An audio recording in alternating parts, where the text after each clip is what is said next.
morning, everyone. Welcome to another Eco Insider TV. Whether you've been thrown into planning or have been planning events your entire life from the womb, you can always count on unexpected challenges. Events, no matter how well they're scripted, they're unruly and things never go quite as planned. So it makes sense to have a treasure trove of best practices to help you navigate through that. That way you can adapt and be flexible, like bobbing and weaving like Muhammad Ali, through all the punches of vendors didn't show up or things are breaking or weather, all the things you get to navigate through that. And this show helps you kind of pack in some tools you didn't know you needed to have. And it's free. I share this out of the love of my heart. All right, so let's get in here. My name is Melody Dixon, and I'm the CEO and founder of Pro Event Planners, curators of eco focused events. I support clients who are steeped in all things sustainability. It's in their home life, it's in their business, and it's in their events. And that's why they connect with me because they are aware that balloons clog the environment and kill animals, and plastics in the ocean hurt the fish, and fish can't discern whether it's a jellyfish or a plastic bag. Birds can't, just plastic is bad. It's bad. So they know that. And so when they have me on their event, they don't have to spell out the things that they don't want. If it's bad for the environment, it's not going to happen. And if there's some things that they can't avoid, then I provide offset options. An offset is a way to kind of balance out certain things. So let's say there is a convention happening and the convention organizers have arranged for buses to pick up people at the various hotels and take them to the convention. Well, transportation is one of the biggest carbon gas emissions offender that there are. And so they can offset it by donating monies to an organization that's developing wind technology or cleaner gas situations or planting trees. That way, the damage they cause is offset by the good that they're doing on the back end. So that's what offset is. So I work with people who are aligned with that. I also work with people who have no idea about sustainability, what it means in their home life or their business or their events. But they're curious and they know that I love that information. I learn all I'm an eternal student when it comes to that. So they seek me out and I take their hands and we take tiny eco-focused steps that over time when compounded make a big positive impact on the environment. So what is sustainability? It is meeting the needs of the present without compromising the ability of future generations to meet their own needs. That means we get to do all the things we want to do. We get to design new clothes or create new art or start a business or invent something. And we use the resources we currently have to do so. But we want to make sure that we don't ride it till the wheels fall off. We make sure that for the rest of our lives, we have access to these same resources. Our kids do, our grandkids and friends and family 10 generations deep have access to the same resources we do today. Now, there are three pillars to sustainability. The first is the environment. We get to reduce, reuse, and recycle. I like to squeeze in a fourth, and that's upcycling. And that's just transforming junk, old things that you no longer have use for in its current state and making something completely new that gets a whole new life cycle.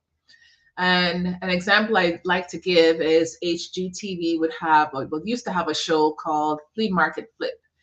It's all themed, it's competition, it's gamified and all the fun things.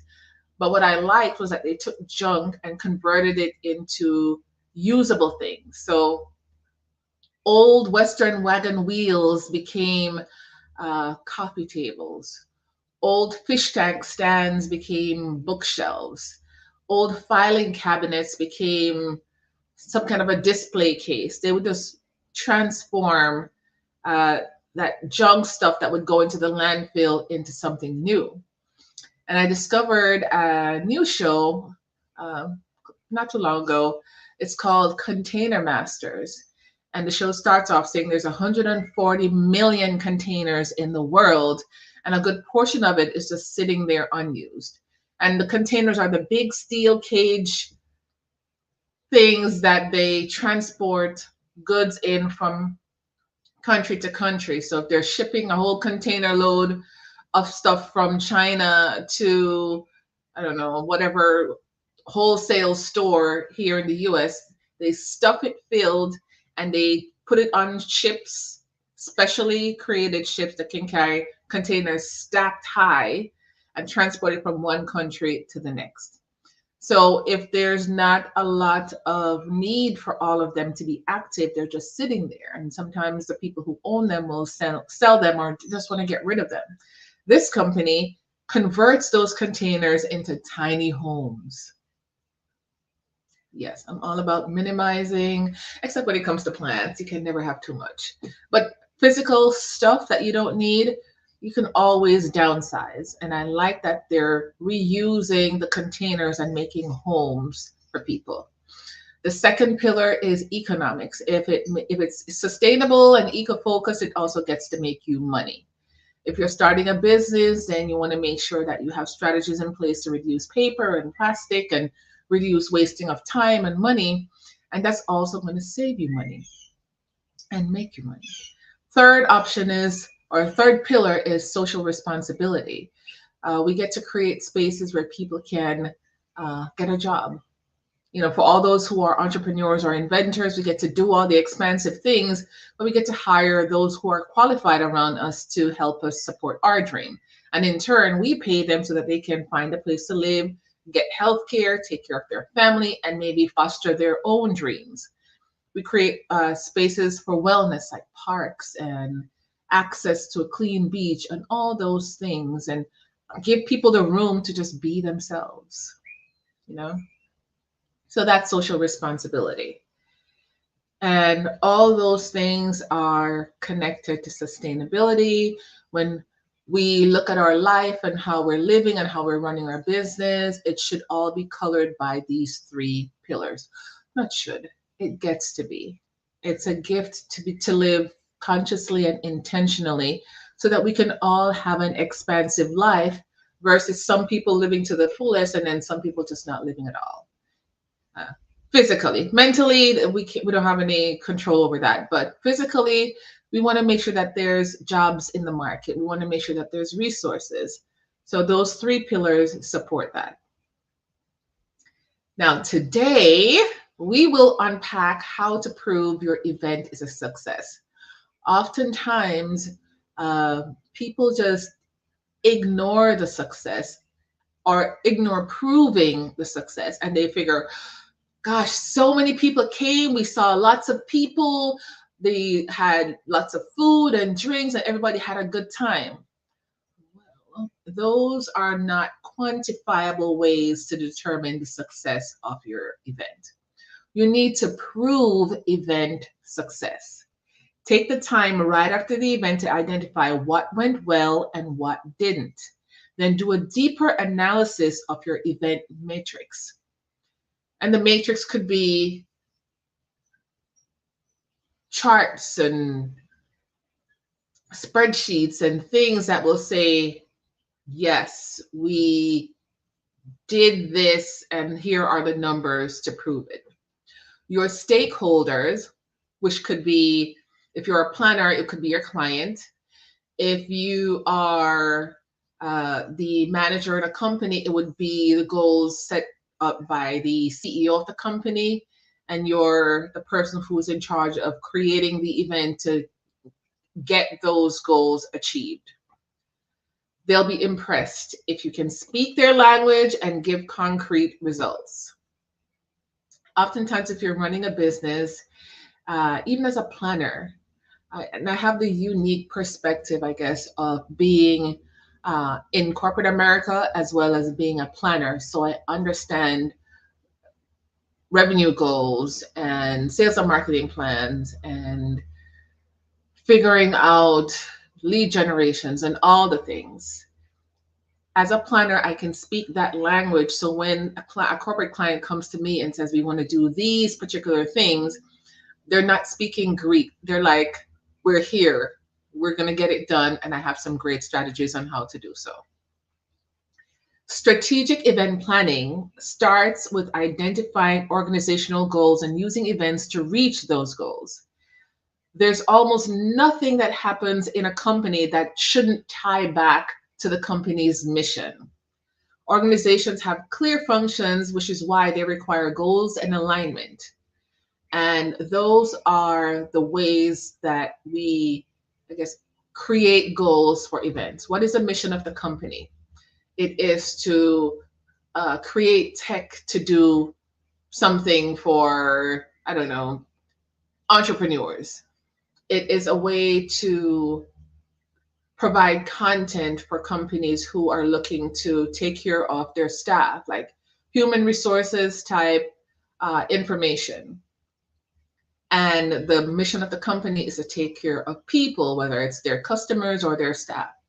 Everything that the company does ties back to the company's vision and mission. And their event is not excluded from that. So everything that is connected to the company is included in the event. So if the company is about taking care of people, then the event should exude that. If the company is about inventions and creating tech and being forward thinking, then the event should exude that. With that being said, how do you quantify if said event was successful? Well, one of the ways is, did the event exemplify the company's mission? We already said that one. Let's make this new one coming up, number one. Decide on the event goals before the event happens. If the company wants to generate revenue, then that would be one of the goals. A good way to determine that is decide on, based on how much money you're spending and who you're inviting and what you're selling at the event, some kind of a forecast. Maybe for the first event, you may not have numbers and everything that will help with forecasting, but you can vision cast what you would like to earn. And then at the end, and make that a quantifiable thing. For the first event, you probably will give numbers like $100,000. This event, they wanted to generate $100,000 this year. So for next year, you can say, okay, the revenue generation goal will be 20% above last year, because now you know that last year you generated $100,000. This year, you want to go 20% above that. And so moving forward, you'll be able to use the numbers to help with forecasting. So, but for the first one, it's more like a vision casting. What do you desire based on all the expenses associated and what your desire is, and what you think is feasible for what you're selling and who you're inviting. All right, so number one, decide on your event goals before the event. And if the goal was to generate revenue, do that. How do you track to see if the revenue generated in your company comes from the event? Well, you create some kind of a promotional code, some kind of a password, some kind of a link, so that it's trackable that the sales coming from the event on August 5th, 2024 was generated from that event. So you create a link, you advertise that everywhere, and you maybe can log somewhere that the link with these codes and all the things was created for that specific event. And so no matter when people click on that link, they will be able to be tracked that the link for that event date, the revenues coming from it came from that event. Hopefully, in my head, I understand what I'm saying, but just post in the comments if it was clear. You generate, maybe you can name the link. Maybe you can name it sales event 2024 on your back end so that you'll know that what a link is. And so when you make the link accessible to the attendees of the event, when they book through that link, then you can track to see that the revenues generated came from that event. Okay, that sounded better. Number two, track your growing your email list. All right. If you sent out invitations by email to your current list, inviting them to this event, and they came, you can track how many people came. There's a way through apps and things to say you sent out 50,000 invitations, 30,000 people showed up. You can even further track if they've shared your content or made purchases if you have an app. So there's a way. Excuse me. So now you have 50,000 people on your email list. And through the event, you've marketed on social media, you've done your newsletters and all the things, and people are coming. And part of the requirements for attending the event is registering. And as people register for your event, you're growing your email list. So at the end of the event, you can see we started with 50,000. Now we're at 90,000. So you can know you grow your email list by 40,000. That's a quantifiable way. Third is to generate leads. If your purpose for the event was to generate leads, how are you going to do that? Excuse me. If you have something to sell and you're doing all the marketing, all the videos and things, there is a way to add people to your, I guess, nurture sequence so that you can showcase your product to people, remind them, send them promotions, and maybe people will express an interest that they have questions. And if they have questions, here's the link. Or you can say, email me here if you have questions about the product, or click here to learn more. All those things are ways to generate leads. Now, based on your goals, you can say, I want to generate 200 or 500 leads from this event. So you have your links everywhere. Click here to learn more. Fill out an inquiry form, all the ways that you can capture leads. And once you get those leads, based on the information filled out, you can tag them so that you can understand the feasibility of the lead. So this is how I would do it. So I get leads all the time, and based on the information there, I can tell whether it's a cold lead, a warm lead, or a hot lead, and I tag them as such. And then I would go after the hot leads first, then the warm, and then the cold. All the leads get touched and all the people get spoken to, but once you're able to review them and you have the eye and the knowledge of what your company is looking for, you can sort them or organize them into cold, warm, and hot. And then if you did the same thing last year, then you're able to say, we generated 500 leads or 400 leads at last year's event. And of that 400 leads, 10% were cold, 30% was warm, and then the rest were hot. For this year's event, you can say now you generated 600 leads, and off that, you can say 30% was cold, 50% was warm, and the other 20% was hot. With those two numbers for those 2 years, you can say the number of leads generated this year was 20% more than last year. The number of cold leads was X amount of percentage compared to last year. And you can say, okay, the hot leads are down because last year hot leads was 40%, this year it's 20%.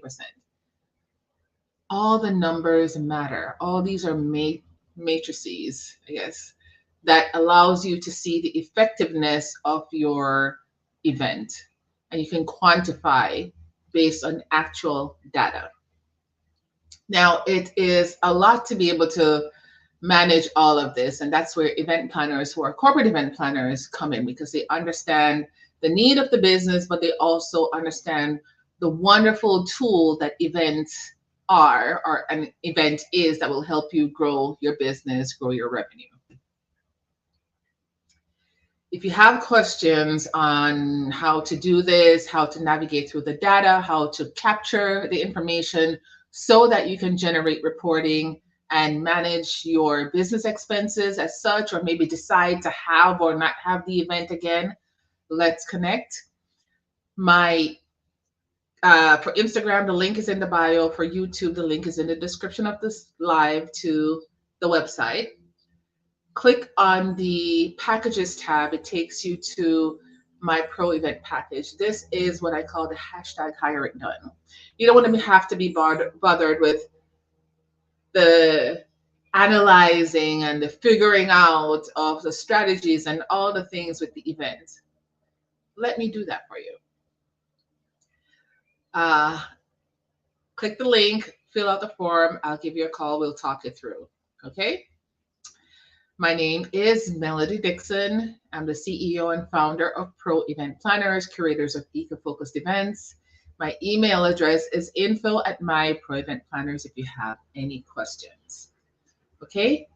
Thank you so much for joining me today. It's going to be a fantastic day. Let me tell you, your event, the way you look at events will change once you figure out a way for capturing all this data and analyzing it. And it's like it gives you new eyes as to the effectiveness and the success of your events. Okay? Thank you so much for joining me today, and I will see you on the next video.